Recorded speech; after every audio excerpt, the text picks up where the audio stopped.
नमस्कार ट्रेनीज।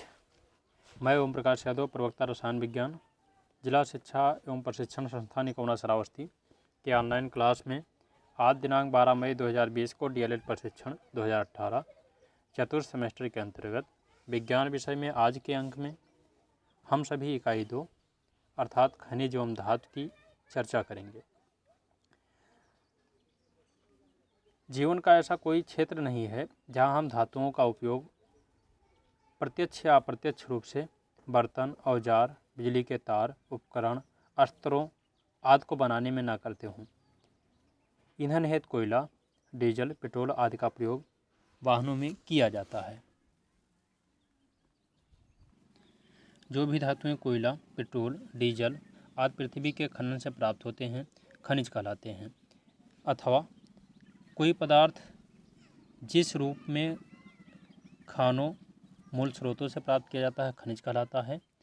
खनिज पृथ्वी के तल पर, भूपर्वती में तथा समुद्र में पाए जाते हैं, अथवा धातुओं के वही यौगिक जो प्रकृति में पाए जाते हैं तथा खनन द्वारा प्राप्त किए जाते हैं खनिज कहलाते हैं। अयस्क ओर्स लगभग सभी चट्टानों में कुछ न कुछ मात्रा में धात्विक खनिज पाए जाते हैं, परंतु कुछ में धातु की मात्रा इतनी कम होती है कि उससे धातु को निष्कर्षित अर्थात निकालना कठिन हो एवं बहुत महंगा पड़ता है। यदि खनिज में धातु की मात्रा बहुत अधिक होती है तो उससे धातु का निष्कर्षण सरल एवं लाभकर होता है। ऐसे खनिज जिनसे धातु का निष्कर्षण अधिक मात्रा में सरलता से एवं कम लागत में हो जाता है अयस्क कहलाते हैं, अथवा वह खनिज जिससे किसी धातु का सुगमता तथा कम खर्च पर निष्कर्षण किया जा सके अयस्क कहलाता है। अर्थात हम कह सकते हैं कि सभी खनिज अयस्क होते हैं।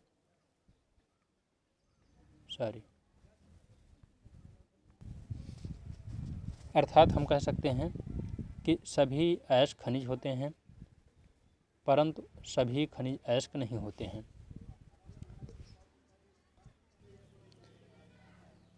अयस्क धातुओं के ऑक्साइड, सल्फाइड, सल्फेट तथा कार्बोनेट के रूप में पाए जाते हैं। अधिकांश अयस्कों में केवल एक ही धातु उपस्थित होती है। कुछ प्रमुख अयस्क एवं उससे निष्कर्षित किए जाने वाले धातु इस प्रकार हैं।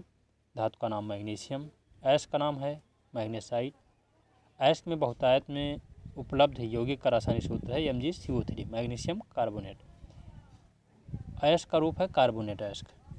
जिंक का कैलेमाइन ZnCO3 कार्बोनेट अयस्क है।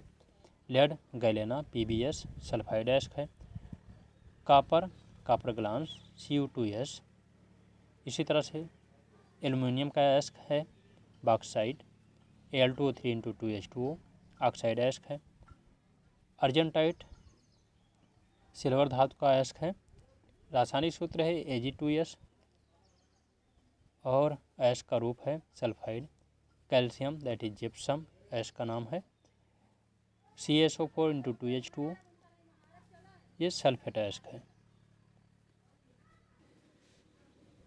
अधात्री या मैट्रिक्स खनिजों की अशुद्धियाँ जैसे बालू, कंकड़, पत्थर तथा अन्य खनिजों की सूक्ष्म मात्राएँ आदि अधात्री दैट इज गैंग अथवा मैट्रिक्स कहलाती हैं।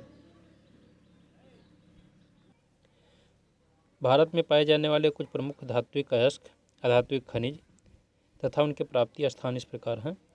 धातु का नाम जैसे लोहा, अयस्क का नाम हेमेटाइट। ये प्राप्ति स्थान है बिहार, उड़ीसा, मध्य प्रदेश, कर्नाटक, तमिलनाडु, छत्तीसगढ़। इसी तरह से तांबा, कापर पायराइट आंध्र प्रदेश, बिहार, मध्य प्रदेश, राजस्थान। सोना मुक्त अवस्था में पाया जाता है कोलार खान, कर्नाटक, आंध्र प्रदेश में पाया जाता है। इसी तरह से एल्युमिनियम बॉक्साइट अयस्क है। एल्युमिनियम का अयस्क बॉक्साइट है। मध्य प्रदेश, छत्तीसगढ़, बिहार, उड़ीसा, तमिलनाडु, गुजरात, जम्मू कश्मीर। कैल्शियम इसके अयस्क का नाम चूना पत्थर यह सभी राज्यों में पाया जाता है। संगमरमर के रूप में यह राजस्थान तथा मध्य प्रदेश में पाया जाता है। अधात्विक खनिजों की बात की जाए तो इसमें अभ्रक बिहार, उड़ीसा, तमिलनाडु, राजस्थान में पाया जाता है। अभ्रक उत्पादन का भारत में विश्व में भारत का प्रथम स्थान है। बहुमूल पत्थर राजस्थान है इसका प्राप्ति स्थान। पेट्रोलियम गुजरात, असम, अरब सागर के तटीय क्षेत्र तथा कावेरी कृष्ण गोदावरी के मुहाने पर। कोयला पश्चिम बंगाल, बिहार, तमिलनाडु आदि में पाया जाता है।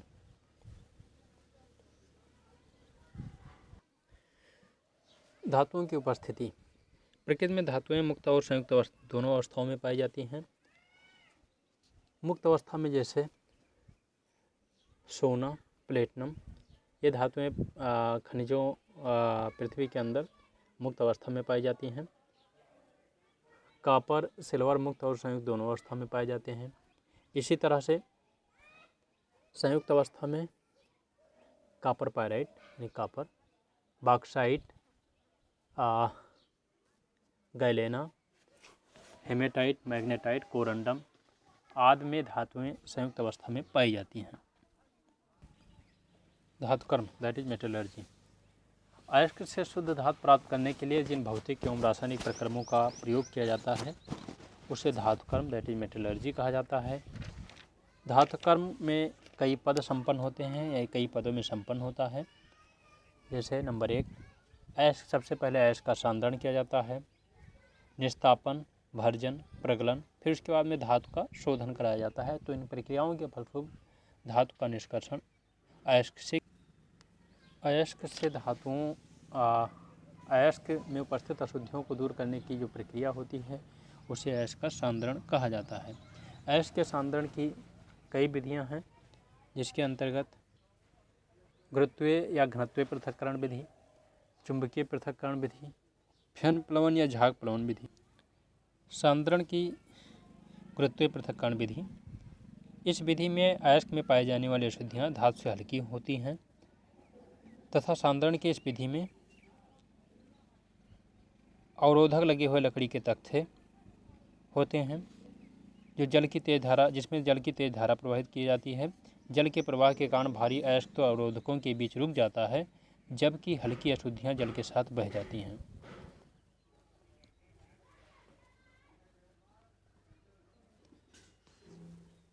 चुंबकीय पृथक्करण विधि, यदि अयस्क में चुंबकीय अशुद्धि हो तो सांद्रण के लिए चुंबकीय सांद्रण विधि का प्रयोग किया जाता है। इसमें पिसे हुए अयस्क को चित्र के अनुसार चुंबकीय पृथक्कारी की सहायता से सांद्रित किया जाता है। चुंबकीय पृथक्कारी में एक चमड़े का पट्टा होता है जो 2 रोलरों पर घूमता रहता है, जिनमें से एक रोलर विद्युत चुंबकीय होता है। बारीक पिसे हुए अयस्क को घूमते हुए पट्टे के एक सिरे पर डालते हैं। जब अयस्क चलते पट्टे के दूसरे सिरे के पास पहुंचकर गिर जाता है तो अयस्क का चुंबकीय भाग चुंबक से आकर्षित होकर उसके समीप एक ढेर के रूप में इकट्ठा हो जाता है। इसी प्रकार चुंबकीय अशुद्धियाँ चुंबकीय अयस्क से दूर गिरकर एक पृथक ढेर बनाती हैं।